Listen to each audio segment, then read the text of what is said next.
Salve, galera! Temos aqui esse corte do Linha de Passe pós-jogo para analisar a vitória da seleção brasileira. Brasil 3, Croácia 1, Danilo.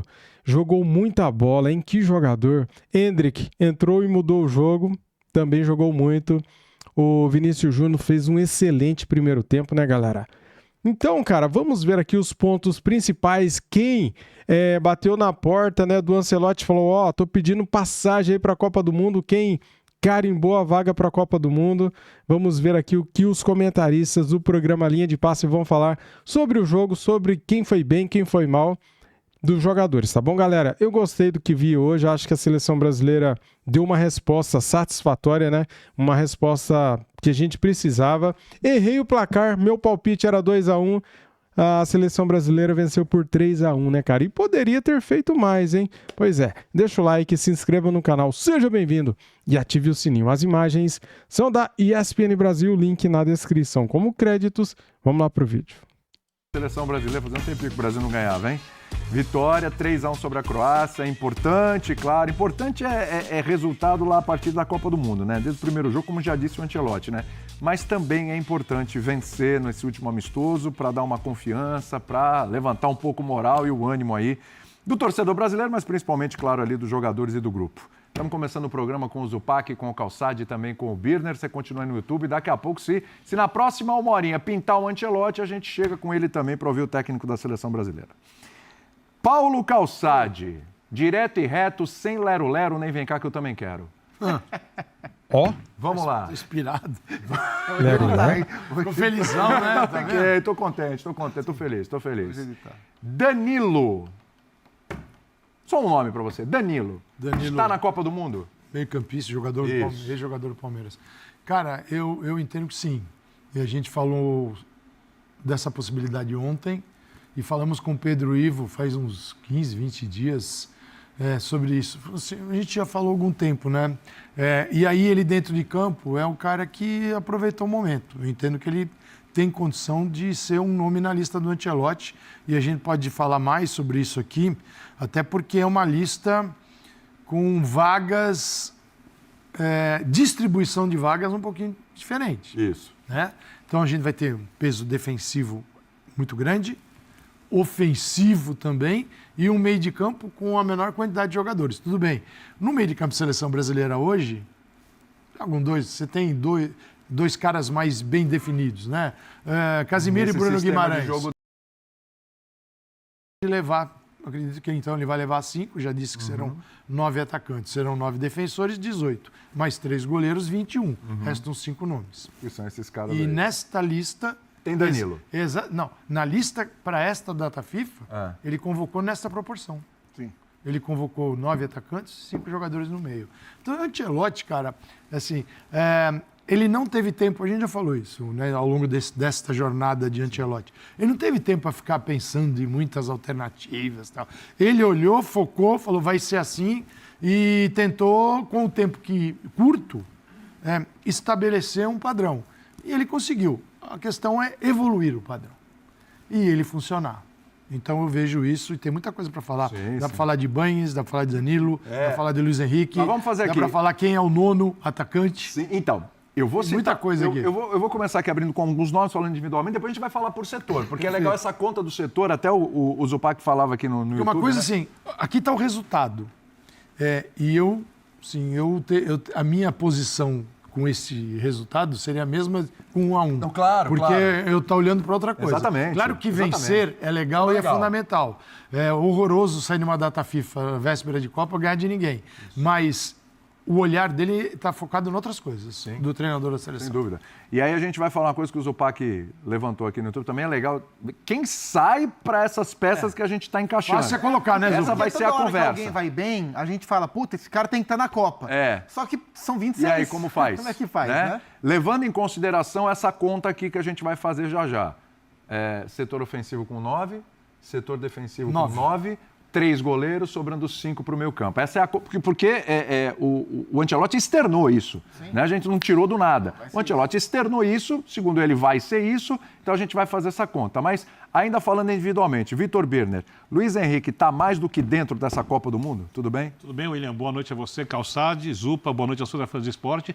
Se ele foi convocado e se dependia das convocações do desempenho, ele está na Copa. Simples. Arrebentou hoje de novo, né? Foi bem demais. Simples. Também. Não, desde quando o Brasil não jogava bem, antes do Ancelotti, esse é um cara que até agora, quando entrou para jogar na seleção brasileira, rendeu futebol de boa qualidade, inclusive quando jogadores melhores que eles não conseguiram render. Lógico que a Copa do Mundo é um outro mundo. Desculpa, porque ali é a pressão, o mundo inteiro para, todo resultado é para ontem, todo jogo é quase, como diz Calçade, um mata-mata. Na primeira fase, depois dali em diante é jogo eliminatório. Então, se foi convocado para mostrar que pode jogar pela seleção, ele mostrou, ele está na Copa. Muito bem. Tenho 2 nomes para você. Um eu já sei. Um eu já sei. Vamos lá. Menino entrou hoje, estava 1-1, né? Aí ele sofreu o pênalti, que gerou o segundo gol. Tava 1 não, tava 1-0. Tava 1-0, ele entrou, aí 1-1, ele sofre o pênalti. Isso. Parecia até que ia bater, né? Eu fiquei na dúvida se ele estava naquela de segurar a bola para tirar a pressão pro outro, ou se ele queria bater mesmo, porque ele faz uma cara do tipo, tem que entregar. Isso. Se veio uma ordem pro Thiago bater. Me parece que teve uma... Me parece. É só eu também eu achei que ele queria bater o pênalti. Também achei. E aí veio uma ordem para não bater. Sim. Participa do terceiro gol, correto? Sim. Assistência pro Martinelli. Muito bem. Então, um deles é o Endrick. Como é que está a situação? Como é que você enxerga a situação dele para a Copa do Mundo depois dessa pequena, mas importante e destacada atuação? E o Ibanez. Vamos lá. Vamos lá. Boa noite, companheiros. Uma ótima noite a fã de esporte. O Endrick é um jogador diferente porque o Endrick não se resume ao talento que ele tem, que é nítido que ele tem. O Endrick tem com ele uma coisa que a gente chama de estrela, que a gente não consegue dimensionar, mas ele é um jogador que tem isso. Ele tem uma capacidade de transformar jogos, de não sentir jogos, e não vai ser sempre assim, né? Caso contrário, ele seria o Pelé, não seria o Endrick. Mas ele tem esse negócio de, em alguns jogos, uma aura, e ele toma conta do jogo de tal maneira. Já foi assim no Palmeiras, já foi assim na própria seleção quando ele estreou, foi assim no Real Madrid quando ele estreou, acho que no jogo da Copa do Rei, que ele fez gol de calcanhar e tudo mais. Hoje, de novo, ele entrou e tomou conta do jogo, e isso faz parte da natureza do Endrick como jogador, além do enorme talento que ele tem. Eu tenho a impressão que o Endrick foi convocado como vou tirar o Ryan. O Ryan, para mim, é o último atacante em hierarquia da convocação. Mas o Endrick, dos jogadores que atuam mais perto do gol, como o último atacante nessa hierarquia. E o Pedro Ivo deu essa deixa em algumas entradas ao longo da semana, que o Ancelotti está trabalhando agora, mas ele já está pensando na Copa de 30. Porque a gente não sabe se ele vai ser o técnico da Copa de 30, mas ele vai iniciar o ciclo da Copa de 30. Então, Ryan, Vitor Reis, Endrick, o próprio Kaique, são convocações que ele já está olhando na frente. E eu tenho essa impressão também em relação ao Endrick, porque no jogo contra a França entrou o Thiago, não entrou o Endrick, e no jogo de hoje, primeiro entrou o Thiago e depois entrou o Endrick. Então, na cabeça do Ancelotti, na hierarquia que o Ancelotti montou, o Endrick está atrás do João Pedro e está atrás do Igor Thiago. Mas ele entrou, o Igor Thiago também não entrou mal, fez o gol de pênalti, entrou bem. Mas o Endrick entrou e transformou o ataque do Brasil porque ele tem essa característica. Então, assim, eu tenho a sensação de que o Endrick, eu não sei se ele se garantiu na Copa, mas ele se colocou bem à frente do que ele chegou para esta data FIFA. Talvez ele esteja garantindo uma vaga na Copa do Mundo. E aí, isso mexe em 2 peças. Ou isso mexe com o Neymar, porque eu vejo, antes da data FIFA começar, eu via 3 jogadores brigando por 2 vagas dos 9 do ataque. Igor Thiago, Endrick e Neymar. Se ele resolver levar o Neymar, e eu acho que ele tem vontade de levar o Neymar, sobra ou Igor Thiago ou Endrick. Para ele levar os 3, alguém tem que sair. Quem foi mal na data FIFA? João Pedro. Será que o João Pedro foi mal a ponto de colocar em risco a participação dele na Copa? Eu tenho alguma dúvida. Então, se o Endrick, de fato, se aproximou do Mundial, e eu acho que o Igor Thiago também se aproximou... Peraí. Vamos entrar no debate, né, galera? Entre o João Pedro, com todo respeito ao João Pedro, que joga bem lá no Chelsea, E o Neymar? Você deixaria o Neymar para levar o João Pedro, que não jogou bem nesses 2 jogos agora? Eu levaria o Neymar, cara, com todo respeito ao João Pedro. Minha opinião, né? E levaria o Endrick também, lógico. O Endrick levaria, lógico. Esses 2 jogos foram uma notícia ruim para o Neymar em relação às vagas restantes no ataque. Faltou o Ibanez, mas eu vou fazer o seguinte, como o Pedro Ivo pediu passagem, eu vou jogar o Ibanez para ele. Por favor. E aí ele fica à vontade também para falar dos outros nomes, tá bom? Porque aí fica um para cada um, não desequilibra, né? Só uma linha. Quando o Ancelotti falou na coletiva de ontem que o Danilo já estava na Copa, eu acho que ele estava se referindo ao Danilo de hoje, hein? Ele deu a letra, a gente não percebeu. Ele sabia o que o Danilo ia fazer hoje. A gente estava achando que era o Danilo do Flamengo, mas é o outro Danilo, hein? Que jogou muita bola, hein? Louco. Jogou muita bola, chamou a responsabilidade. E o Danilo não teve culpa aí no gol da Croácia, tá? Pra mim, a falha foi do Bento. Fundamental, principalmente no primeiro tempo. Os espaços que apareceram, muito obra do Danilo, né? Muito obra do Danilo. Espetáculo de atuação. Impressionante, impressionante. Pedro Ivo Almeida chegando com a gente. E estava perguntando aqui para o pessoal na abertura, o pessoal que está carimbando aí, perguntei pro Calçade, Danilo carimbou, Luiz Henrique carimbou e o Endrick carimbou. Vou jogar o Ibanez aí para você, mas você pode falar dessa outra galera aí também, Pedrão. Tudo bem, meu querido? Tudo bem, William. Abração para você, Bene, Calçade, Zupa. Tava trocando figurinha com o Zupa ali durante o jogo, porque de fato o Danilo chamou muita atenção. Mas, pô, vou te falar um negócio, né? Endrick, Igor Thiago, Luiz Henrique, você jogou pra eu falar do Ibanez, hein? Ele não tá com a vaga garantida na Copa, eu acho que ele sabe disso. Eu acho que a vaga do Ibanez é a chamada vaga de stand-by dos 9 defensores. Porque quando o Ancelotti diz que o Danilo, zagueiro lateral do Flamengo, está na Copa, e a gente sabe que o Militão já está lá se estiver saudável, que o Wesley também está lá, esses 3 nomes ali da direita estão fechados. Outros nomes da zaga praticamente fechados para mim, a coisa ficou muito bem encaminhada aqui nessa data FIFA. Marquinhos e Gabriel Magalhães, Léo Pereira e Premier. O Ibanez ele é o stand-by. Se der ruim com um desses 7 aí, vai o Ibanez. Agora, se me permite só 2 pitacos, que eu estava ouvindo aqui o debate desde o início, a ordem para a cobrança do pênalti partiu do banco sim. O Ancelotti chama o Léo Pereira, fala pro Léo Pereira, é o Igor Thiago. O Léo Pereira dá o recado, e o recado chega lá na frente, ele pega a bola e ele cobra. Só para complementar, porque eu vi que vocês estavam nesse debate. E sobre o Endrick, eu confesso que eu tenho um pouco de dificuldade de... Acho que podemos ter um debate sobre o João Pedro, mas ainda acho que ele goza de certo prestígio com essa comissão técnica e entendo quando o Ancelotti fala que a lista está muito bem encaminhada. Me permite rapidinho só um esboço, William. Vai lá. Se eu esquecer de alguém, você me avisa. Alisson, Ederson e Hugo no gol. Lateral direito é Militão, Wesley e o Danilo, porque assim ele encara o Danilo. Linha de zaga, Marquinhos, Gabriel Magalhães, Bremer e Léo Pereira. Alexandre Ribeiro ficou para trás nessa corrida. Lateral esquerda, ficamos ali com Alexandre e Douglas Santos por um momento. Meio de campo, aí mora a dúvida para mim. Se ele tira esse nono atacante e vira mais um homem de meio de campo, porque o que o Danilo fez aqui nessa data FIFA, ele bagunçou a cabeça do Ancelotti. Porque a coisa já estava fechada, o clubinho estava fechado. Era Casimiro, Bruno Guimarães, Fabinho e Andrei. E aí, cadê que você não leva o Danilo para a Copa agora? Tem o Paquetá ainda.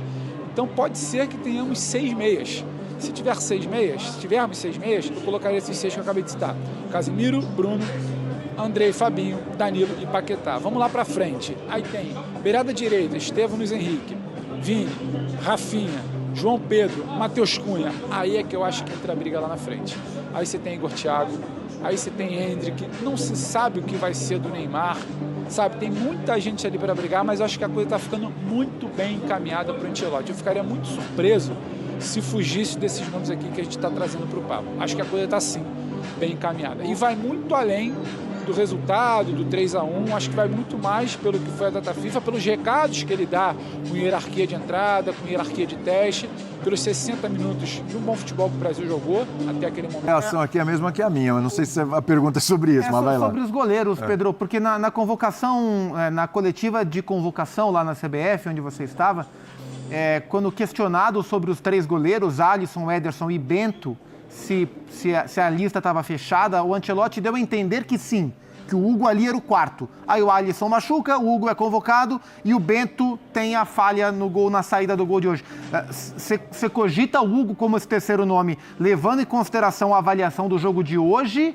Ou na cabeça do Ancelotti, pelo que você tem de informação, de fato o Hugo é o terceiro? Porque eu fiquei com a impressão que o Hugo, nesse momento, era o quarto goleiro da lista. A história dos pênaltis é realmente o que pesa aí nessa convocação.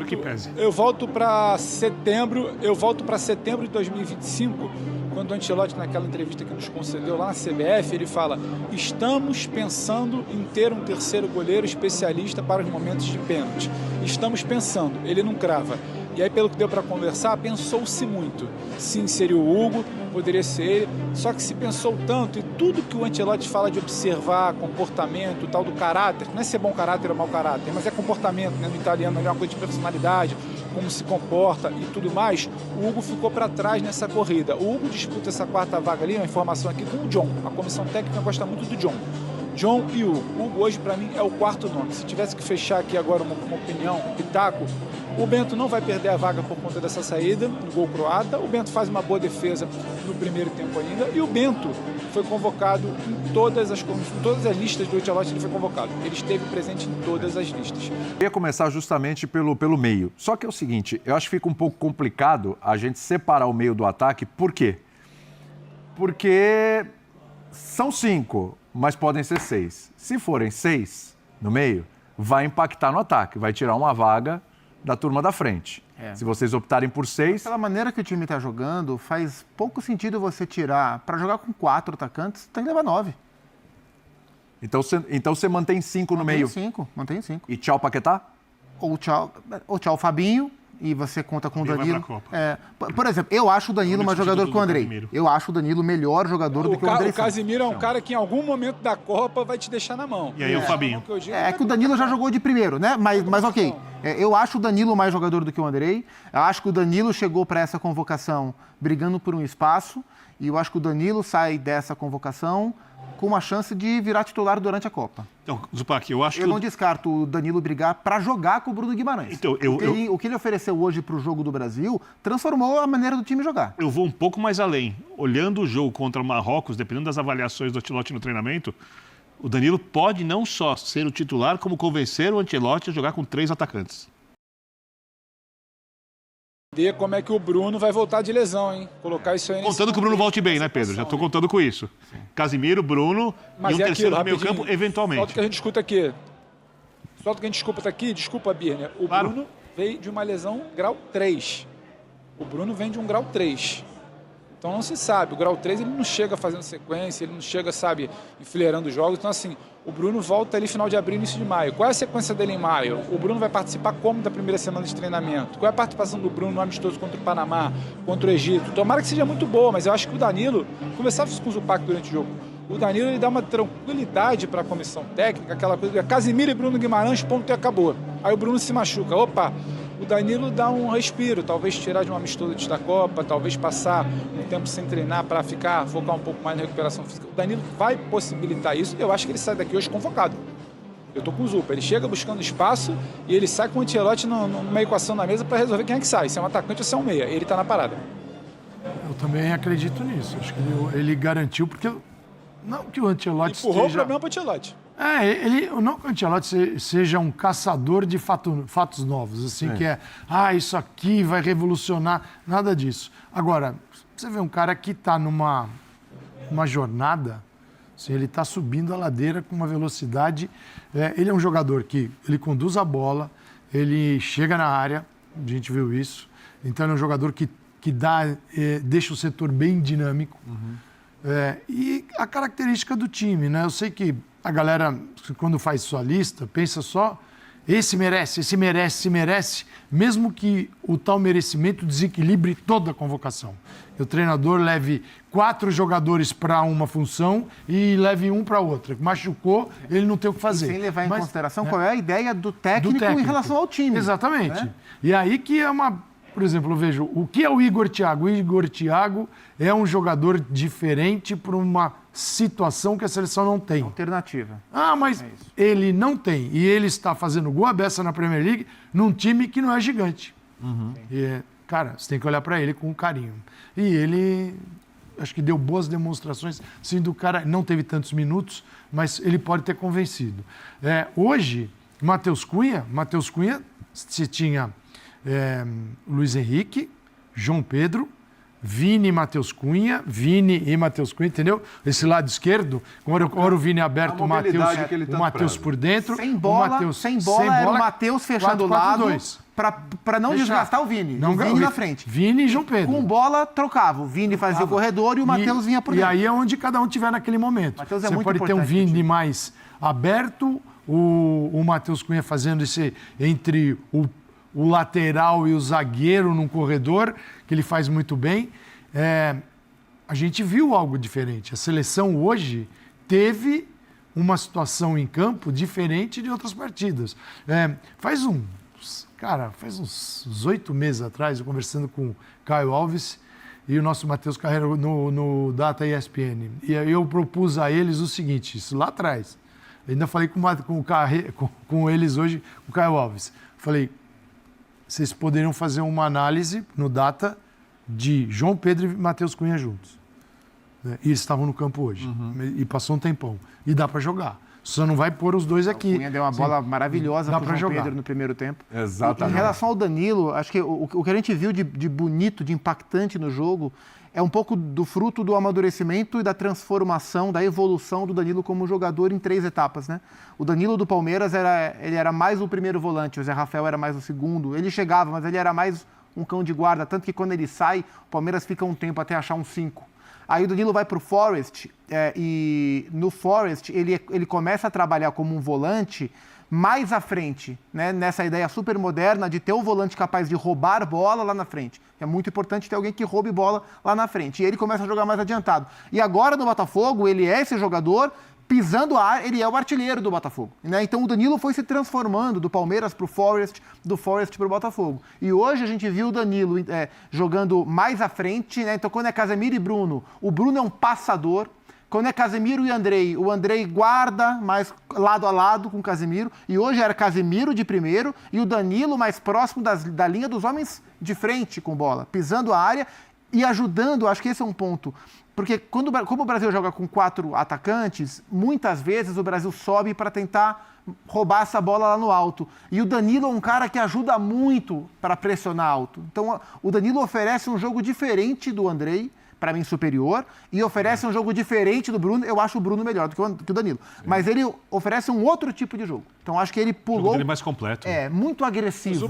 Né? Eu acho muito interessante. Só uma... Muito bem, tá aí. Se deixar, a gente fica aqui gravando meia hora, 1 hora, daí o vídeo fica uma live, né, cara? Não tem como, né? O vídeo já tá com um tamanho bacana. Galera, atualizei aqui a página agora, né, para ver se mudaram as notas. Atuações do Brasil: Danilo Santos, meio-campista, Luiz Henrique e Endrick aproveitaram chances. Eu acho que sim, hein? Acho que esses caras aí estarão na Copa do Mundo. E você, meu amigo, comente aqui de quem você mais gostou no jogo, né? Então comente aqui, quero saber a opinião de vocês. Luiz Henrique, joga muito, né? Endrick entrou muito bem. Mudou o jogo, né? Tava 1-1, mudou o jogo. E o Luiz Henrique eu já falei, e o Danilo, né, cara? Que bom jogador, né? Meio-campista Danilo, o jogador do Botafogo atualmente. Joga muita bola, né? E o Vinícius Júnior que fez um baita primeiro tempo, né, galera? Tá aí. Notas: Bento 3.9, nota do público, tá? Ibanes 5.8, Danilo 3.6. Ó, o Danilo não teve culpa no gol não, hein? Pra mim o goleirão falhou, saiu atrasado. Nem era pra sair, né? Nota 5.5 eu acho que é aceitável. Agora 3.6 eu acho que daí já é a galera que não gosta do Danilo, porque joga no Flamengo, daí você já viu, né? Dá nota baixa. A nota do GE aqui já é coerente, ó. Né? Marquinhos 6 e 5.7. Léo Pereira 5.5 e 4.7. Que culpa que o Léo Pereira teve no gol da Croácia? Nenhuma, cara. Aí os caras vão e derrubam a nota do Léo Pereira, né? Douglas Santos 6 e 4.8. Kaique Bruno 5.5. Casemiro 6. Fabinho, 5,5 e 5, né? Danilo Santos, aqui sim, hein, cara. A maior nota, 8,5. Andrei Santos, 5,5 e 4,7. Luiz Henrique, 7 e 8. Olha aí. Ryan, 6,5 e 6,4. Matheus Cunha, 7 e 6,2. Hendrick, a maior nota é do Hendrick, 7,5 e 8,6. O Danilo, 8,5. E o Hendrick, 8,6. A maior nota é do Hendrick. João Pedro, 5,5 e 3,8.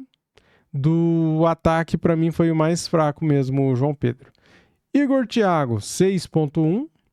Vini, 7 e 5,7. Gabriel Martinelli, 7 e 6,7. Carlo Ancelotti, 6 e 5,8. Tá vendo? A galera aqui, tem uma parte da galera que implica com o Vini Júnior, né, cara? Ele fez um bom jogo. E daí eles não são coerentes, cara. Na hora de votar, eles votam com raiva. E deram uma nota menor aqui pro Vini Júnior, sendo que hoje ele fez uma boa atuação. Tá aqui, ó. Não sou eu que tô falando. Tá aqui, ó. É só ler. Boa atuação. Ele que abriu ali o caminho, né, pro gol. Primeiro gol da seleção. Fazendo uma jogadaça.